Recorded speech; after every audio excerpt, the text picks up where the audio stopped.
Bismillahirrahmanirrahim. Assalamualaikum warahmatullahi wabarakatuh. Anak-anak yang dirahmati Allah Subhanahu wa taala. Alhamdulillah, terima kasih kepada anak-anak yang sudah mengikuti kelas 2 minit sebentar tadi. Jadi bagi anak-anak yang tidak sempat mengikuti kelas kita pada pagi ini, sedikit penerangan video Ustaz sediakan dalam slide yang akan Ustaz berikan.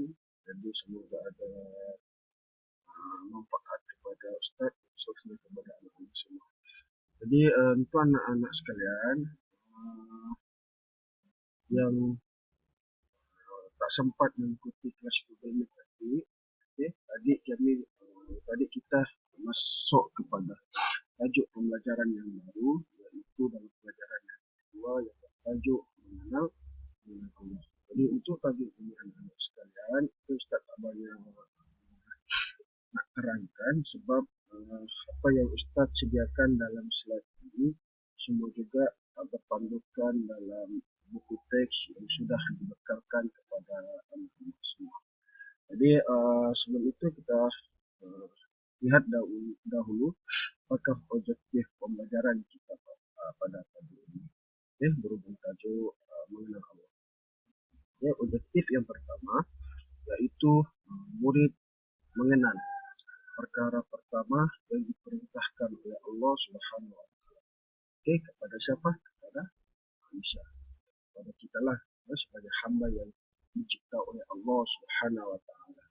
Dan yang kedua, objektif pembelajaran kita, yang terakhir yaitu murid mengetahui cara-cara mengenal Allah. Bagaimana kita nak nampak? Oh, Allah ini memang ada. Allah ini memang wujud. Bagaimana kita nak kenal Allah Subhanahu wa taala? Nanti kita akan bincang sama-sama. Jadi kita masuk kepada yang pertama. Perkara pertama yang diperintahkan oleh Allah kepada kita sebagai hamba-Nya ini, sebagai yang mengakui Allah Subhanahu wa taala yang esa, yang tunggal, yang wujud. Apa dia? Ini dah. Perkara pertama, kewajiban manusia ialah mengenal Allah. Kita nak kenal Allah. Betulkah Allah ini bijaksana? Betulkah Allah ini maha berkuasa? Betulkah Allah ini wujud di muka bumi?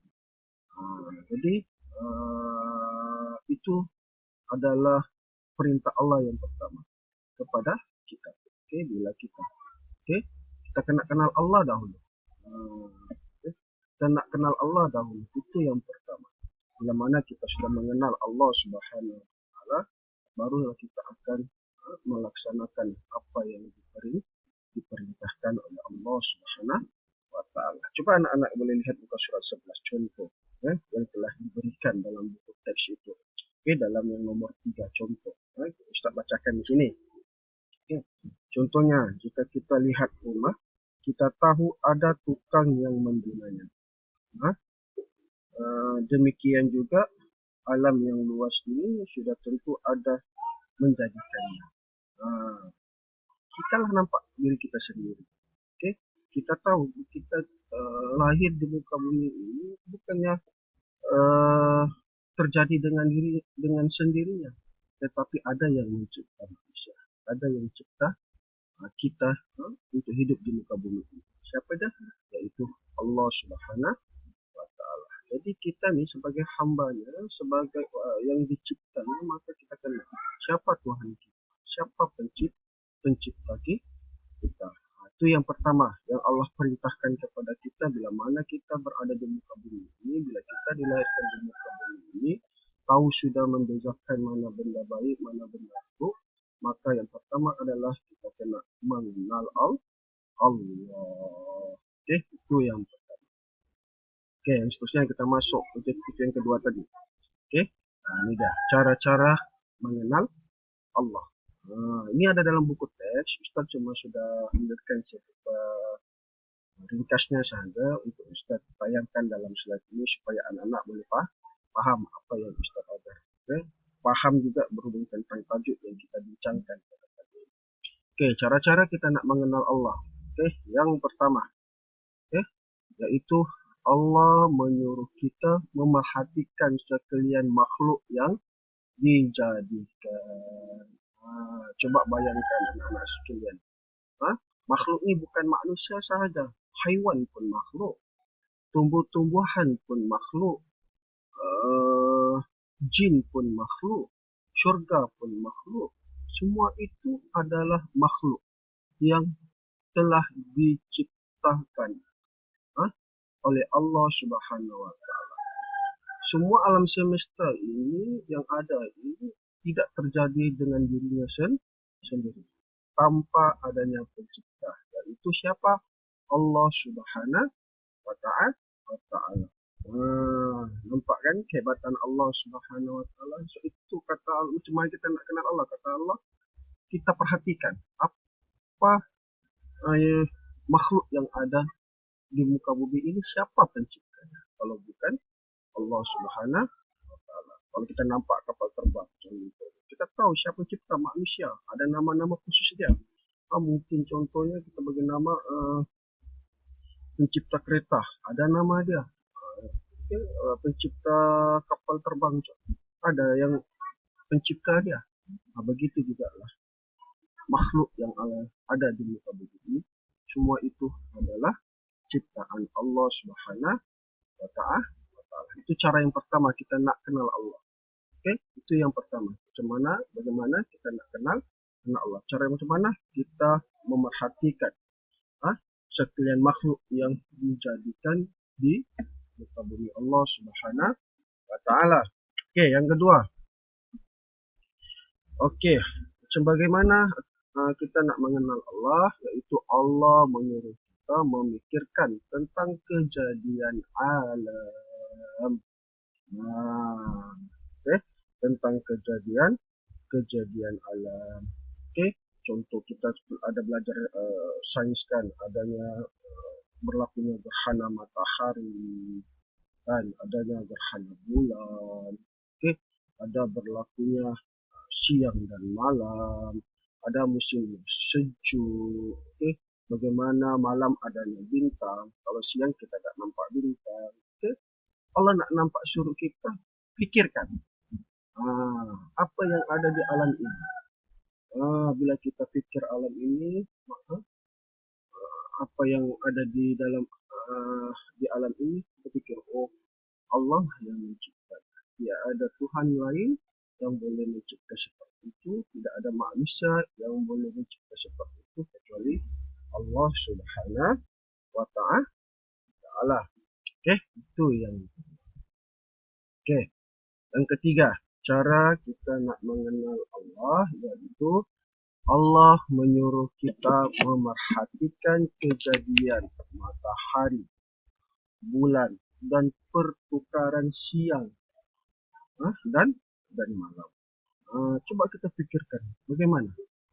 Macam mana kalau siang matahari boleh mengeluarkan cahaya supaya muka bumi ini terang. Begitu juga bagaimana berlakunya malam. Bertukaran siang dan malam, macam mana boleh berlakunya siang dan malam ini?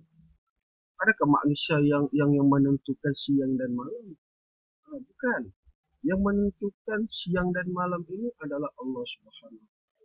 Itu semua adalah kuasa Allah, kehendak Allah. Bagaimana Allah sebut kun fayakun. Kun fayakun. Bila kata Allah kata benda itu jadi, maka jadilah. Tidak ada manusia yang boleh buat seperti mana yang Allah berkehendak. Kita contoh nak rumah besar, kan? Kita nak rumah besar, tapi itu kehendak kita, tapi terbatas. Kita tak ada duit, kita tak ada rezeki, maka tidak adalah benda yang kita dapat. Tetapi Allah Subhanahu wa Ta'ala, apa yang Allah hendak, apa yang Allah nak mahu, kita tak boleh halang. Itu memang kuasa Allah Subhanahu wa Ta'ala. Kita nampak matahari tanpa tali, tanpa tiang, tapi boleh mengeluarkan cahayanya tanpa ada switch dan sebagainya. Itu menunjukkan bahawa Allah Subhanahu wa Ta'ala ini Maha Pencipta, Maha berkuasa. Begitu juga bulan. Tidak ada tali, tidak ada tiang, kita tak nampak macam mana bulan itu boleh berada di atas dan mengeluarkan cahaya dan sebagainya sebelah malam. Itu juga menunjukkan bahwa itu adalah kebijaksanaan berkuasanya Allah Subhanahu wa Ta'ala. Bila kita perhatikan semua itu, kita akan bertanya, besarnya kuasa Allah. Siapalah yang menciptanya kalau bukan Allah Subhanahu wa Ta'ala. Oke, itu yang ketiga. Oke, dan kita masuk yang keempat, cara-cara kita nak mengenal Allah, yaitu Allah menyuruh kita memerhatikan kejadian tentang tumbuh-tumbuhan dan sebagainya. Merhatikan kejadian bintang. Oke, kita nampak bintang pada sebelah malam. Kenapa bintang wujud sebelah malam? Kenapa bukan siang? Itu nak menunjukkan bahawa semua itu adalah kuasa Allah. Kalau Allah nak wujudkan bintang itu terang benderang di sebelah siang, boleh. Tak ada masalah bagi Allah Subhanahu wa Ta'ala. Tidak ada manusia yang boleh. Tetapi Allah sudah mencipta semua benda itu bersifat sempurna. Kita tak pernah nampak matahari timbul pada sebelah siang. Kenapa Allah timbul ke sebelah malam? Mesti ada sebab dan sebab dia. Kenapa Allah jadikan bintang pada sebelah malam sebagai contoh. Begitu juga tumbuh-tumbuhan. Bukan satu saja, malah banyak. Ini yang kita nampak tumbuh-tumbuhan, bagaimana tumbuhan daripada benih sampailah dia menjadi bunga ataupun pokok dan sebagainya. Itu nak menunjukkan bahawa dengan izin Allah, dengan kehebatan Allah, semua benda itu boleh berlaku, boleh terjadi dengan dirinya, boleh terjadi dengan kuasa Allah Subhanahu wa Ta'ala dan sebagainya. Dan yang terakhir, anak-anak sekalian, berdasarkan buku teks yang Ustaz boleh ambil, bagaimana kita nak mengenal Allah, yaitu ini dia. Allah menyuruh kita memerhatikan kepada diri kita sendiri, manusia ini. Allah sudah kurniakan kepada kita. Allah kurniakan kita banyak panca indera. Allah bagi kita mata. Allah bagi kita hidung. Allah bagi kita mulut, tangan, kaki, dan sebagainya. Itu semua adalah anugerah Allah yang diberikan kepada kita. Dan bila mana Allah bagi panca indera yang ada pada kita ini semua memainkan peranan masing-masing. Tidak ada saling berlanggar fungsinya. Fungsi tangan tidak memainkan peranan seperti kaki. Kaki tidak memainkan peranan seperti mata. Mata tidak memainkan peranan sebagai mulut. Bukan. Tetapi Allah ciptakan, berikan kita anggota tubuh badan ini semua mempunyai fungsi masing-masing. Dengan mata tujuannya untuk melihat, mulut untuk kita bercakap, telinga untuk kita mendengar, kaki untuk kita berjalan. Nampak mudah, itu sahaja. Allah suruh kita perhatikan diri kita sendiri. Nampak kita diri sendiri kita. Kita hidup pada hari ini pun dengan kuasa Allah Subhanahu wa Ta'ala. Anak-anak kita, Ustaz, kita menghadiri kelas pada pagi ini dengan keadaan semangat, dengan badan yang segar dan sebagainya. Semua itu adalah anugerah Allah. Semua itu adalah kuasa Allah Subhanahu wa Ta'ala. Jadi itu sahaja yang Ustaz nak terangkan pada pagi ini berhubung tentang perkara pertama yang Allah perintahkan kepada manusia, kepada kita. Itu yang tadi.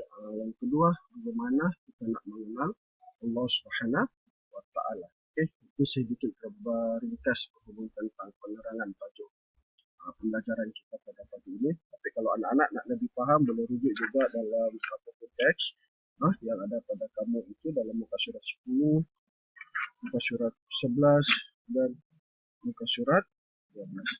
Jadi anak-anak sekalian, secara ringkasnya Ustaz nak sebut pada pagi ini, nak kenal Allah, kita tengoklah apa yang ada sekarang.